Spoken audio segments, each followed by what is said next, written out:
It's probably the last A to Z podcast of 2018. We are your decaying and aging hosts, Zach Jackson and Andre Knott. A to Z podcast.com, facebook.com/A to Z podcast.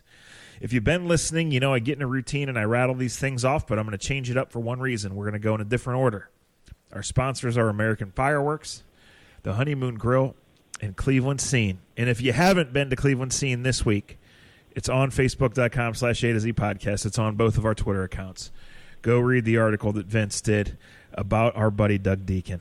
I know some of you guessed last week that when we said we had a special guest, it was going to be Deke. He is not being real kind to us in negotiations or in life, but the article is awesome. We're both quoted in it, and that really has nothing to do with why it's awesome. Deke is a treasure of a person. He's an amazing storyteller, and Vince got him to relax, throw back a couple brewskis, and tell some stories, and I know you enjoyed the shit out of it, Dre. Yeah, I enjoyed it. I'm to the point where, and I've actually talked to him a little bit. And I know that I've discussed it with his son.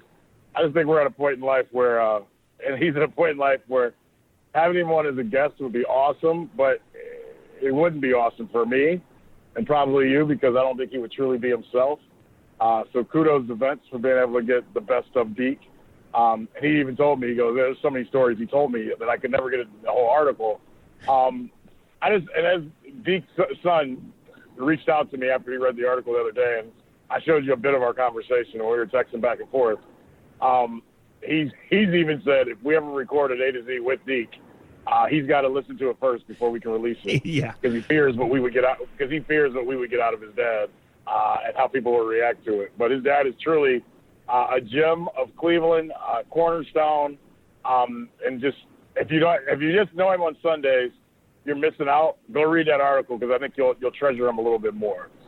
All right, so this is going to be a little bit of a different A to Z podcast. It's Friday afternoon, so some of you aren't going to hear this probably until after the Browns game. The game itself really does. It's awesome that the Browns have gotten to this point. The game itself for the Browns doesn't mean anything. It means everything to the Ravens, really. Obviously, the Browns want to finish strong. And saying that, sorry, a little heartburn there. I've been eating poorly, even by my standards, for the last 6 days, or 60, however you want to look at it.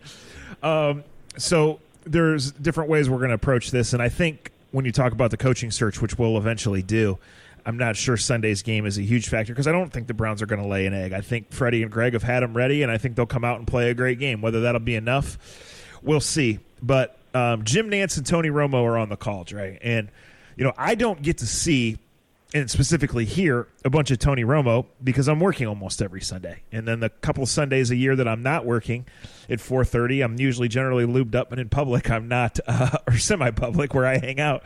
I'm not listening, but the couple times I've heard him, he's awesome. I heard this on the radio this morning, and actually the CFO and I were having a discussion about this earlier this week, I should say.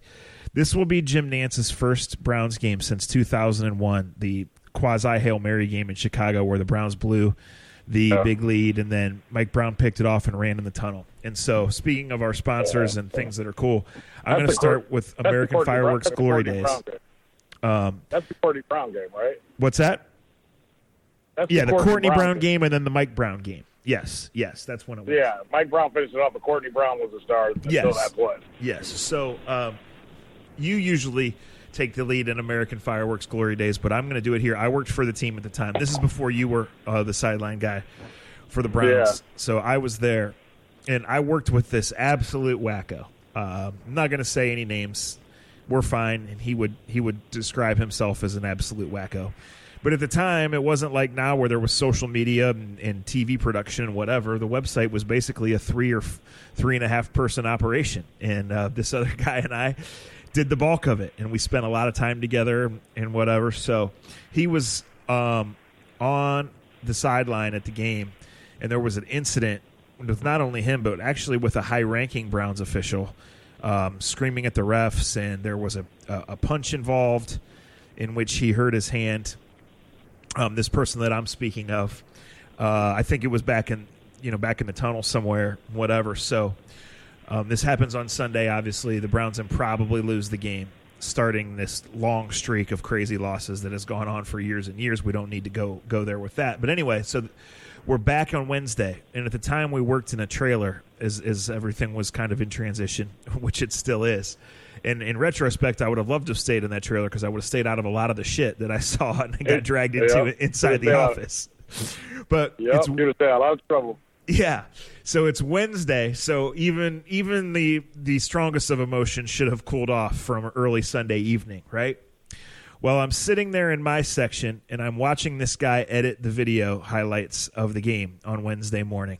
And the ball goes up, it gets tipped, and Mike Brown picks it off. And we have this huge metal cabinet that was as tall as the trailer in there. And this guy was such a loon. He gets so enraged, Dre, that he gets up on Wednesday as he's seen it for the 50th time and unloads a hard right fist into the metal cabinet, which obviously does not budge, and re-breaks his hand right in front of me on a Wednesday morning in the trailer. And when I think of that game, you think of Courtney Brown. I think of the wacko breaking bones not once but twice over a football game. He had the wrong job and was working for the wrong team if you got that type of emotion. You really do. You bring that up, and when I think of Soldier Field, I think of the year 2008. Eric Mangini brought one of the most bland, most terrible teams I've ever been associated with around ever, and played in one of the ugliest games ever in Chicago.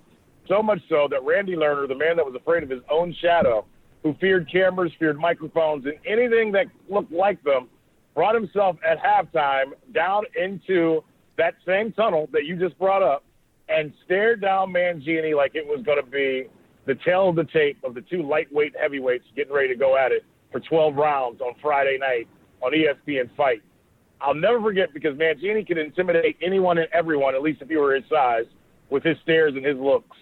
And you could tell he knew right then and there that life was about to change for him. When Randy Lerner actually came down and he didn't shake his hand, just stood there. And that was when the reports had started that Mike Holmgren was coming to town. And it was so bad, I won't name a player, but a player came out after halftime. And they said, hey, did you see the fucking owner finally showed some balls? He came down here, but he didn't know what to say.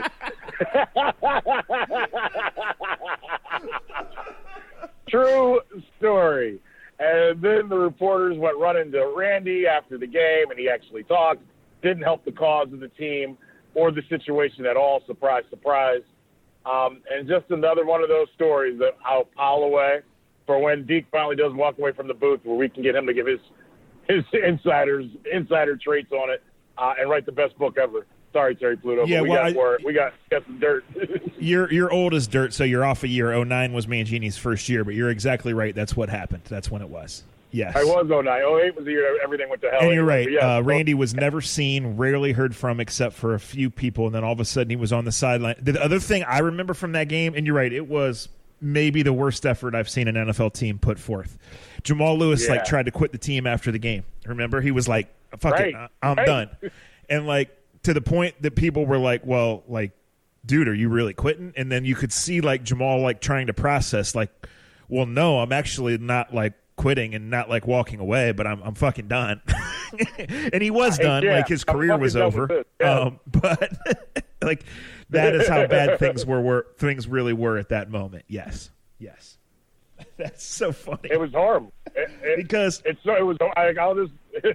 well, and it's funny that you bring that up because 2001, so long ago. I was there, and that's a memorable game in New Browns history. But had I not heard it on the radio, and it popped in my text later, I'd have never brought it up. And then you say Soldier Field and remember that.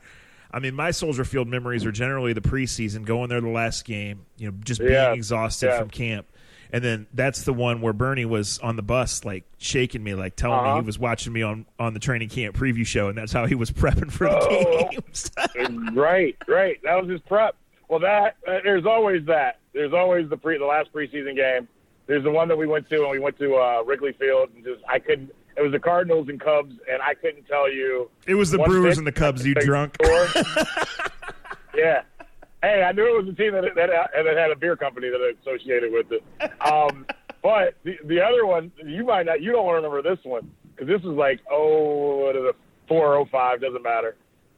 We played there on Halloween, our Halloween night, the night before we went out with my brother-in-laws, and got annihilated.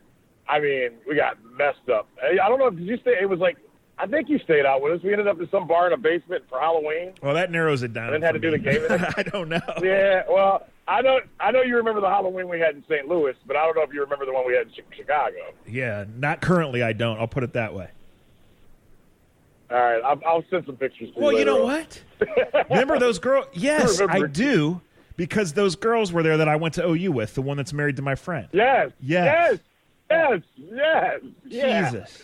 It was ridiculous. I can't tell you what happened to that game, but I'm just glad I showed up and didn't throw up on myself. Yeah. Anyway, this has been Glory Days, sponsored by American Fireworks. They're great folks.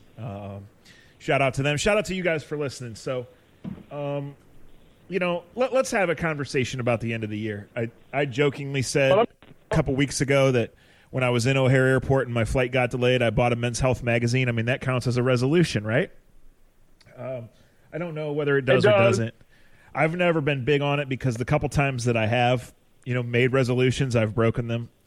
That's kind of how I roll. But I do think, Dre, I do think as you get older, it doesn't have to be the end of the year. It doesn't have to be a specific date. But I do think you need to take time and take stock of your life, what's really important to you, what's in your control that you can improve, what you would like to be different, and so people that do it around the holidays and are big holiday people and do it, I mean, more power to you is what I say. Like, legitimately the other day, people were like, hey, when are you going to bring out the favorites of the year? And even though calendar-wise my reply was jokingly, really, it's the end of the year, like, I'm not in that mode.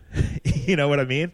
It's different when you cover football. Right. Just like it is, like, your year is different because you cover baseball for half the year. So, I don't have any New Year's plans, and that's fine because I'm flying in between and because I'm watching the Buckeyes, probably with some White Claws on Tuesday afternoon.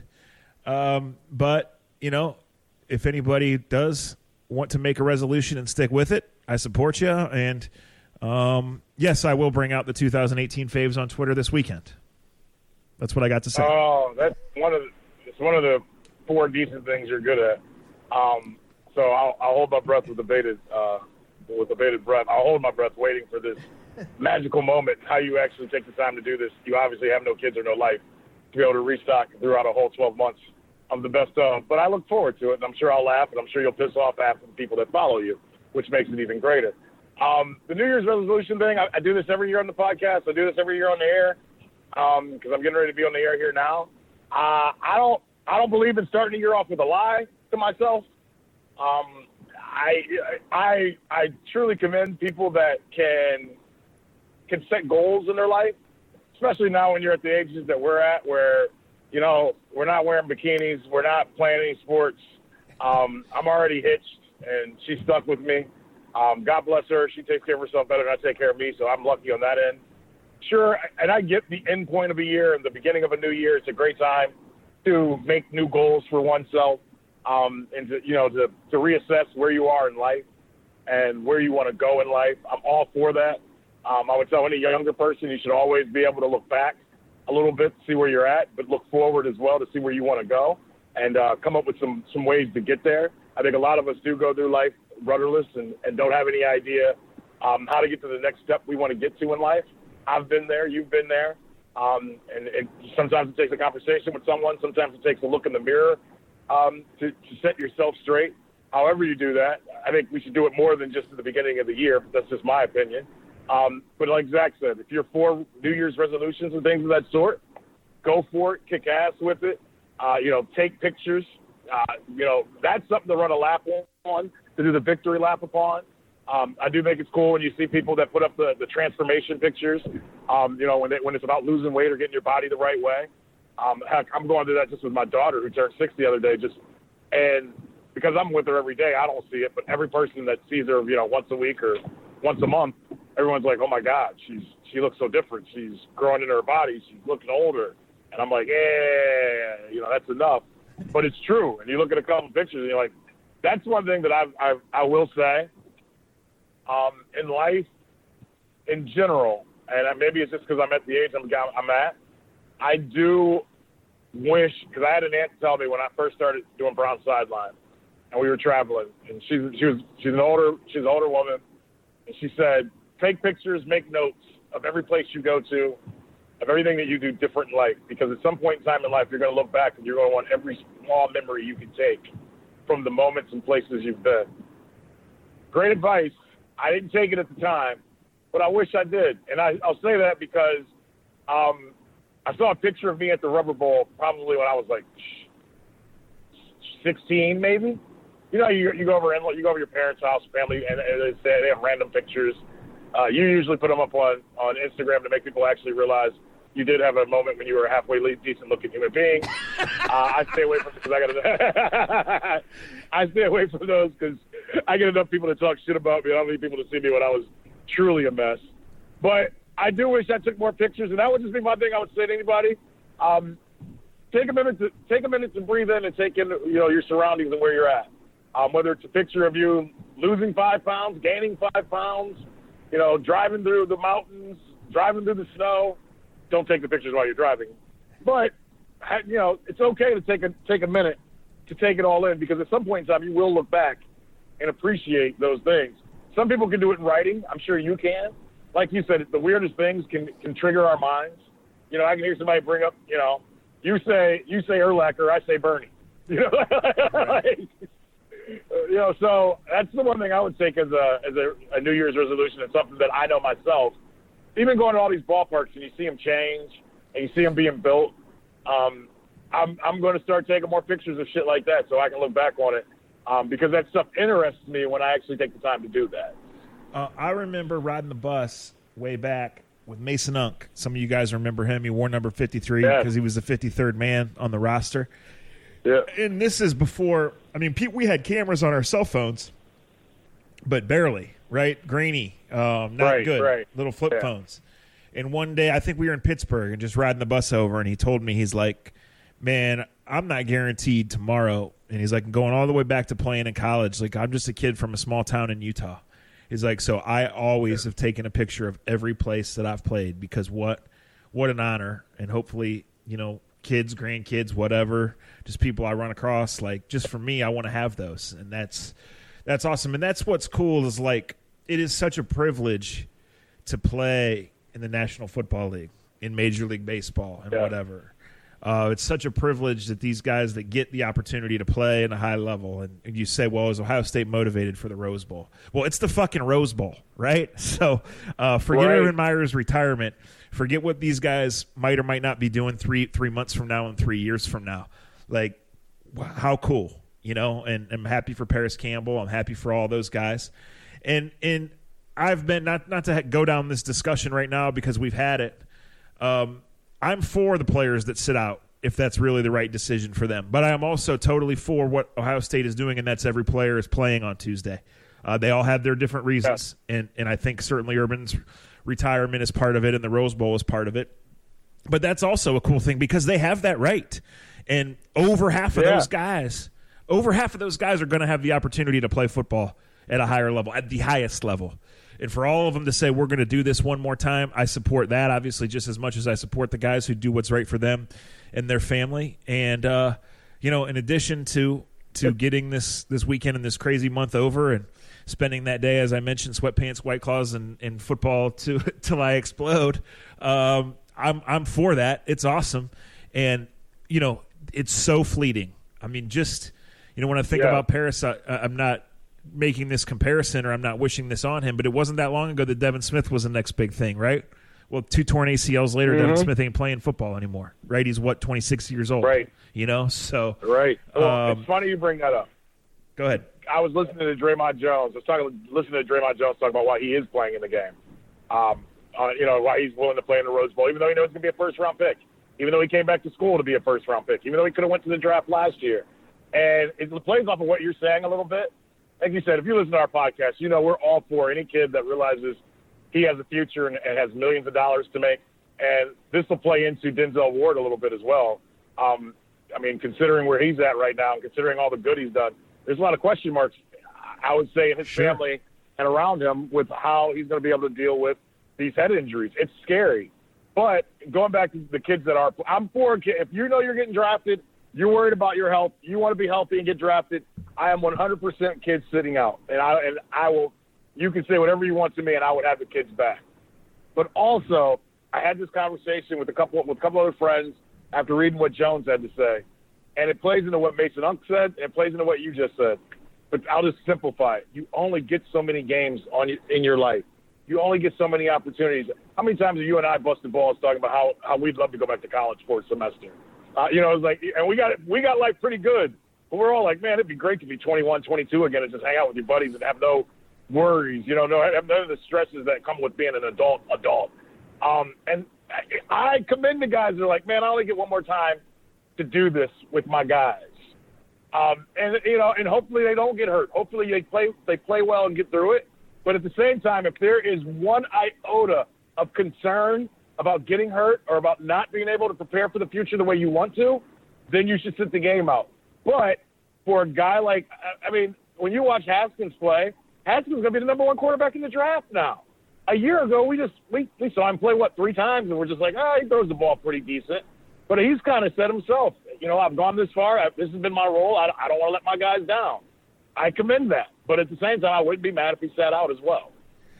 Sure. And I don't think the NFL would be mad either, which is really interesting. And I've seen people say the kids shouldn't play, and I'm not saying they're wrong. That's their opinion, and he doesn't have to take it, and it's his life. It is a business, Dre, and I think especially the other day when the Oregon kid said, I'm coming back, and that's right for him and his family. His brother's coming to Oregon. He's not especially ready, or if he's not 100% ready, he can wait, all of those things. He's a great student. Like, that absolutely affects other guys making the decision, because if you get drafted a round or two earlier, that's hundreds of thousands of dollars in your pocket when you're going into a non-guaranteed thing, right?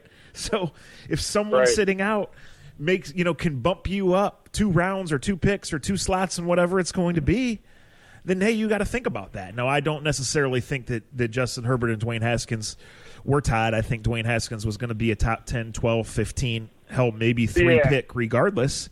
And he's not, he's going to need some time in seasoning in a league that's trending away from giving guys time in seasoning. But the ball jumps out of his hand. He's had a tremendous year. From the little that I've been around him and what I've followed, he seems to have handled everything well. And if he truly loves football and is ready for 3 years of studying and failing and trying to master this stuff, then I think he absolutely has the tools to be a franchise quarterback down the road. I really do. Yeah.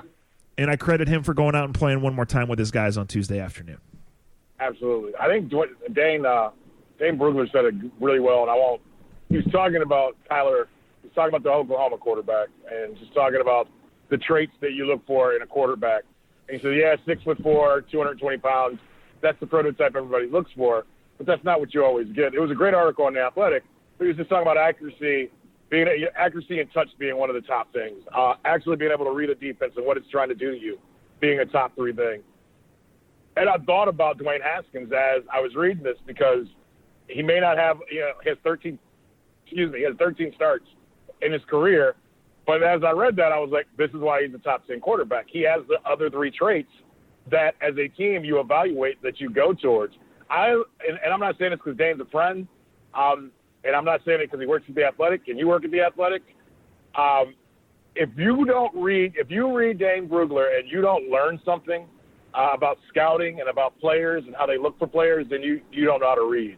I thoroughly enjoy him. We'll get him on the pod leading up to the draft or before I go to Arizona or whatever. He's a good dude, local guy. I love when he was living down in Texas. I was able to see him when I traveled down to Texas a little bit. He's a fun read if you're into that type of stuff. And I am, and I appreciate what he does, especially when he has the thing about what players to look for or watch during the bowl games. He's a fun read for me. And I hope everybody else gets the same information. Is able to use the information the way I am. I appreciate what he does because he kind of talks in layman's terms, if that makes sense, for the right, breaking down what these teams are truly looking for. No doubt. Really only got about 10 minutes, but let's go here. Okay, well, let's talk. Let me ask this. Let me start with this. Let me start. Right. I brought up Denzel Ward. For everything that's positive and great about the Browns right now, he's got the scariest situation, I think. And this is just me speaking on my own. The situation's got to be scary, man, because – and I know everybody thinks they're a doctor. Everybody's read one story on CTE, and everybody thinks they got it all figured out. And people that played, they look at concussions one way. They look at the situation another. But I know when I saw that kid stand up last Sunday and knowing his history, knowing his life, watching him play his last high school football game, knowing how people reacted when he didn't play his last college football game, and knowing his mom and how his dad passed away not that long ago, I fear that he's going to get scared out of his mind over this offseason of what could become of him. I fear that too, because I watched the hit the other day, and I watched Emmanuel Ogbah, who was chasing the play and also almost made the hit. And Emmanuel Ogbah's reaction was not to pick his buddy up or to finish the play. The body language there as he was screaming for the doctors and the trainers to come get Denzel. It's scary as shit. And Denzel is a talented kid, a bright kid. He's 21 years old. He's a Pro Bowl pick, a deserved one. It stands to make all this money. But he's also got a long life to live. And again, I think you just said it. I tried to write it the other way. We hate going there because everybody wants to be a Twitter doctor, right? We don't know the diagnosis. Yeah. We don't know what anybody thinks. But, guys, this head injury talk is out there for a reason. Steps are being taken at every level, have been for years, to make the game safer for a reason.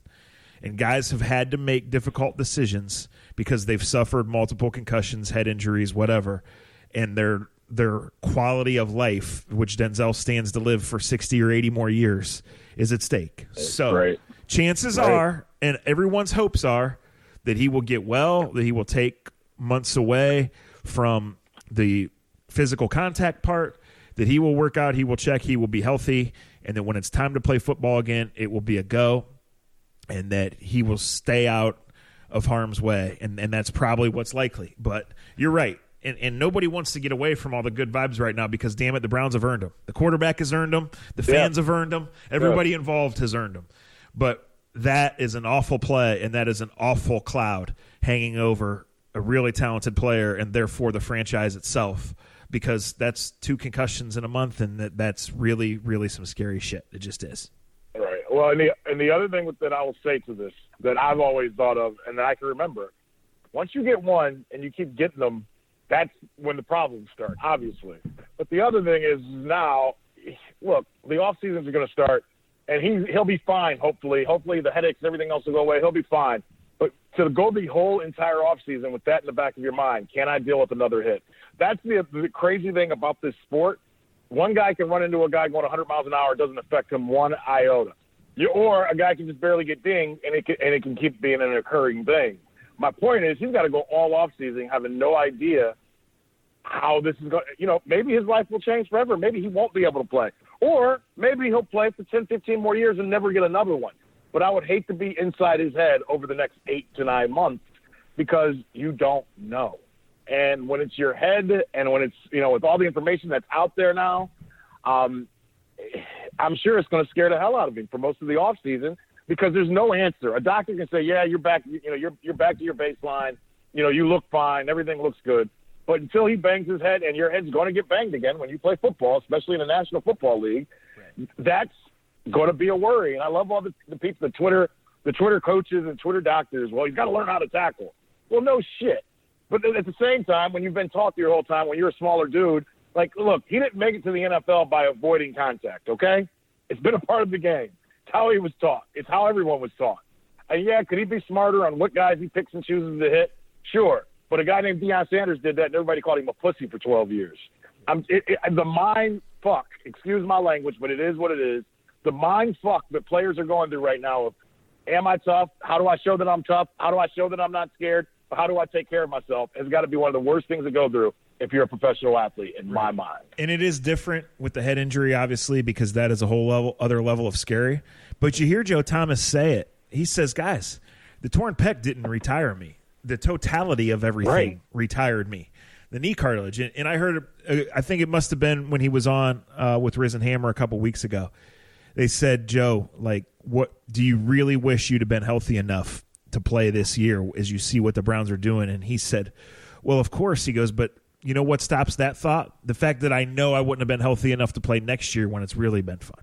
You know what I mean? Wow. Like, he's just saying, like, absolutely. Over the course of time, his knees, his hammies, his shoulders, his fingers, all of it was done. He's an old man, and he's ready for the next stage of his life. So, again, you know, Denzel Ward is a freakish athlete and does not turn 22 years old until the end of April. And chances are he's going to be fine. But it's just a really scary situation for all involved, and it does put a little bit of a cloud over this. The Browns are going to Baltimore to play a game they can win. They can. Baker has not been getting hit. He's been getting rid of it quickly. The Ravens challenge that. They get up on your receivers. They throw you zone blitzes at you that you haven't seen from other teams. And basically they just stuff the hell out of the run and make you play ugly, put you into those must-pass situations where dumping it quickly is not the way to beat them. They are a bully. They are fundamentally sound. They've scored defensive touchdowns on 3 of their last 5 games. They're at the top of almost every defensive category. They're running the ball like 60-some% of the time over their last 5 or 6 games. There are some option games, some misdirection games, some full house backfield. It's going to be a dogfight. If the Browns win the turnover battle, if the Browns defense can create a big play, you know, if they can keep Baker upright, and he certainly showed with that 95-yard drive in the first game that he's not scared of the Ravens, they can win. Do I expect them to win? I don't know. I don't think so. I think in my game analysis column I said no, but I don't expect to be many points. I think every yard will matter. Certainly every turnover, every pass will matter. We know how the Ravens win. They've even admitted it's unconventional. It's not completely comfortable, but they play ugly. They drag you down, and they outfight you. The Browns have been playing pretty for the most part. Denver dragged them into an ugly one. They found a way. So not ruling out throwing a couple over their heads, making one big defensive play, and stealing 17-14. But, man, the onus is it's going to be a 60-minute war. It really is. I was just going to say first team to 17 wins. Yeah. I'll say this. Baltimore is playing conventional. We just don't watch conventional football anymore. They play old school football. They're all playing old school conventional football. You're right. Yes. Yeah, they play, and it is, and I don't. The words you use are fine. Yeah, it's ugly and everything else. But you know what? Last Saturday, the Chargers walked away with their, bleeding, saying, "Shit, we've been able to do whatever we want to do against every team in the NFL. We can't do it against them." They were very convincing in how they played. I had Garrett Downing, who does your former job, out in Baltimore now for Ravens.com. He's a kid that I worked with at Channel 5. Love that Went kid. to OU, another OU graduate. Garrett's a good dude, real good dude. But in talking to him, he made a point last night that I really liked. He says it's almost like for them right now, it's like when Ohio State has to play like Navy or someone that runs a triple option. He goes, that's kind of what Baltimore's opponents are saying to them now, that you don't practice for this anymore. You're not your team isn't. You don't have your roster set up to go bang heads, against 45 runs, 50 runs. You don't practice it nearly as much because you're practicing for spread and things like that. And then you don't have anybody that can do what Lamar Jackson does in practice to get you ready. He said, so it's much like a big-time school facing one of those schools that runs a triple option, and for the first half, they're on their heels going, oh, shit, I got to keep up with this, I got to keep up with that. And he goes, but they have guys that are good enough. They're legitimate football players. They make it ugly. They're really good at special teams. They keep the defense off the field by running the football. This is a playoff game. And you know what?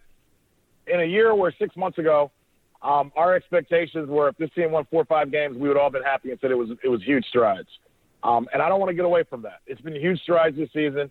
I never expected a playoff season for the Browns this season. I never expected this game to matter. I expected this to be the game that they finally told Hugh to get the fuck out. I was wrong there. But I feel like, this is you couldn't – I don't care what happens on Sunday. This is the best way to finish the season because for as many jokes as we make about finishing the season in Pittsburgh, there's some jokes that we can say about finishing the season against Baltimore too, and they ain't been good. Whether it's been Johnny and Josh Gordon not allowed to get on the plane, It usually isn't good when you leave that stadium. The last time it was 2007, and they had to beg the official to realize the ball went through the fucking goalpost. So, it doesn't always work out real well. I changed the verbiage of this, Dre, in my article the other day because I wanted to downplay it a little bit. But, legitimately, 4 months ago, you would have said success for the Browns is anything short of Terrell Suggs parading Baker's carcass around that stadium in Week 17, right? Yeah. When you add the whole history, when you add the whole history of where the teams have been, what they've done, and as you said, how this game has generally gone, including just a few years ago when the Browns had to go in there and play Connor Shaw, and Justin Gilbert and Johnny Manziel were grounded in the locker room, right? And so that speaks to the progress that this is the Browns' playoff game, that the Browns could finish second in the division, that they're either going to knock the Ravens or the Steelers out of the playoffs with their result on Sunday, that that next year they're going to play national games and they're going to be picked as the divisional favorite or second place team. All of these things, they're going to pick 15th or 17th in the draft. They're not going to pick 5th, right? All of these things are progress. The Ravens doing what they did last week, going across the country on a short week with a rookie quarterback and defeating the NFL's hottest team. That's something that happens over years, not weeks of being hot. And so this is a great measuring stick. And again, I don't think I could pick the Browns to win. I really couldn't. But I fully believe they will represent themselves well. They will be prepared, and they will battle. And I just believe, and we'll get out of here on this, given the circumstances, I believe there's no other move than to retain Greg and Freddie right now. I don't believe. I saw you said that. Yeah. I don't believe it's short-sighted Go ahead. because the job has been open for 2 full months now as of today, right? Today's the 28th. Yeah. It has been open for exactly 2 months. They've had time. I believe they will interview other people and that they should. And I could be wrong because I'm not exactly 100% advocating for this. I just think, given the situation and the fact that as you get better, we've seen this year how fine the line is, guys, right? Because everybody points to a different game. Well, if it would have gone this way, or if it would have gone this way, or if this would have happened. Then you can easily also point to, well, you didn't keep up with Houston. You didn't keep up with Pittsburgh the second time. All that's ancient history, right? As you get better players, and that's what it is, just the little things matter. And if you have coaches that their message is getting across, their points of teaching and culture are getting across, and there's a trust and a chemistry, that is so much more important than whether Baker is the 10th, the 3rd, the 13th, the 35th, or the first best quarterback in the history of the NFL. That is so much more important than where your secondary ranks or how do you do this. It's about developing your style of play. The Ravens are proof. It's about evolving with your style of play. This year's Browns are proof of that. And just having the trust and the chemistry and knowing that you can go and get that. So this game Sunday is a huge step for the Browns, for those players, most of whom, as we know, are 25 and under contract for multiple years, for them to know where the bar is and how they see it. And I just think in the bigger picture, I don't think John Dorsey intended for it to be this way because, as I've said also 3 or 4 weeks ago, I would have said this is crazy. But right now I think it's crazy to think of anything but bringing those two back in their current role. I've kind of been on it a little bit. I've been on it for a while just because I saw the actual change in emotion and a culture change. Forget everything else. There is a culture change with the Browns that we haven't seen. I was blown away Sunday night when I went to the Athletic and I saw that you finally came to the right side because you've been one of those who've tried to stay away from saying this. I also thought it was cute of the Athletic to have Jason Lloyd write the opposite of you. I don't know if you guys did it on purpose or not, but it did give a lot of thinking. I said this on TV last night, and I'll say it this way. It's pretty hard to take me off of either side of the ledge. If you get on the ledge and say, like Jason said, this is the hottest job in the NFL, you'd be remiss not to find out what's out there. I don't disagree. But I also agree wholeheartedly with where you're at with the culture has changed. You finally have everything that you've been looking for since 1999. Why would you destroy it and change it now? And I'll leave with this when it comes to the coaching staff. And I've learned this in my career. Sometimes the best candidate for the job doesn't have the best resume. Right. Like there's going to be people with resumes that'll blow you away. whether it be a Mike McCarthy because he's already won a Super Bowl or whomever else. You put the name and the tag of why they'd be the perfect, you have the perfect resume. But just because you have the perfect resume does not mean you're the perfect candidate for the Cleveland Browns job. The perfect candidate may already be in the building. The perfect offensive coordinator, the perfect situation may be there, even though they don't have the best resume. Does that make sense? I think it builds on what I wanted to say. For 20 years, the Browns have chased the dream, and they've had to. They haven't had continuity because they've picked the wrong players and picked the wrong coaches and done all this, and it's always been about who's next that can bring the magic. Well, motherfucker, John Dorsey and Baker Mayfield brought the magic, right? They're in there. Right. Well, let me ask you this. You're right. Let me ask you this. And I read your Asking Jackson questions. I usually don't ask them anymore because I don't like when people ignore me. It makes me feel like I'm back in ninth grade. So fuck you. You never answer my questions. I got to bring this up. I don't hate Baker Mayfield. I like him. I'm not like everybody else that has to make him, you guys go a little above and beyond in how you adore your athletes. I get it. You like them. You haven't had a winner in a long time. I'm not mad at you, but I'm allowed to judge. Look, I know he likes playing with a chip on his shoulder. I know that he's changed culture. All I would say, and I heard his quote, and God bless him, he can tell me to fuck off too. That's fine. I'm not going to have to take the hits he's going to take at some point in time in life either. Maturity, there's nothing wrong with being a little mature at times, is all I'll say. I get that everybody, when you're firing up somebody that's drank 15 beers in the last 5 hours, if that's the crowd that you're pushing towards to make feel good about you strutting in front of a coach, God bless you. I just think that everyone watches film, and there's no need to get a team more fired up to go against you for no reason other than you just wanted to shove it up somebody's ass. Here's my parting words for 2018, Browns fans. Thank you for leading me there, Dre. Enjoy it.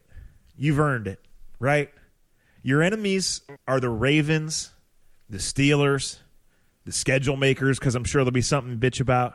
Your friends are the T-shirt companies, Baker Mayfield's posse, John Dorsey, all these draft picks that you're about to trade for veteran players and all these guys. All this meshing, the next step is always the hardest one. Your enemies are not Michael fucking Silver or Colin Cowherd or Mary Kay Cabot. Or Mary Kay Cabot. Grow up. Thank you. Enjoy it. Thank you for listening, genuinely. Or Hugh Jackson. Hugh Jackson. Yeah, especially Hugh Jackson. He is the worst of the worst, and the best thing that ever happened to you was breaking up with him. So move on. Yes. Right. Let's move on, because you know what? From afar, we look real petty, and nobody likes petty except the NBA. Okay? Don't be the petty. Don't be that guy, because you know what? I'll end on this. There is a person that's become somewhat of a friend through Twitter. We don't always agree. He listens to the podcast, so I know he'll hear this, and I know he'll be DMing me, calling me a motherfucker, and that's fine. I get called that a lot. I mean, he's like, we've put up with so much shit from Steelers fans and these type of fans. I'm shoving it up everybody's ass because we got Baker Mayfield now. I hope they all go to hell. And I'm like, dude, that's not the way to go about stuff. That's why everybody hates Boston fans, Chicago Cubs fans, New York Yankee fans. Don't be that guy. Enjoy the moment, because Zach just said it best. You have opponents, and then you have people that you have allies, and you have people on your side. You got too many good things going to be caught up in all these irrational fights that are meaningless. You're winning football games now. Like, move on. Who gives a shit? Right. Don't be that guy. Don't become the team fan base that everyone can't stand because you finally are winning some football games. So we had one more special podcast for 2018 that we wanted to tie some loose ends up with and have a lot of fun with. And just with Christmas being on a Tuesday, like all of a sudden it was Thursday real quick. And Dre was kind of working, which throws him off because he doesn't really, and I had real-life responsibilities. So we're going to try to squeeze that in next week. I'm not going to tell you who that is.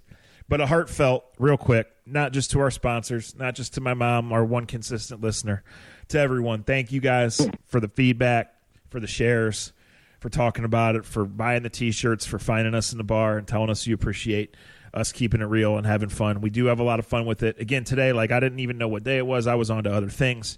Dre said, we got to do this. We found 30 minutes. We turned it into 45. We look forward to 2019. We look forward to doing this every time.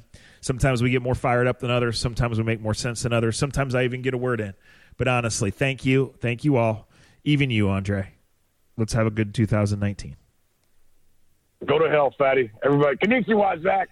Sorry, Miss Jackson. Sorry, Mr. Jackson. I'm with you guys. I now know after years of doing this podcast and being around your chubby son, I now know why the number one son is in Manchester coaching today, I saw. Let me read you the text that I started my day with. After waking up and finding a small flood in my basement, great way after having Christmas and having my daughter's birthday party and all that other great stuff and all the money that's been spent, then I got to spend another $1,000 just to get my basement cleaned. And I wake up, though, to the asshole of assholes saying, hey, Brody's having a shoot-around at Manchester at 10:30.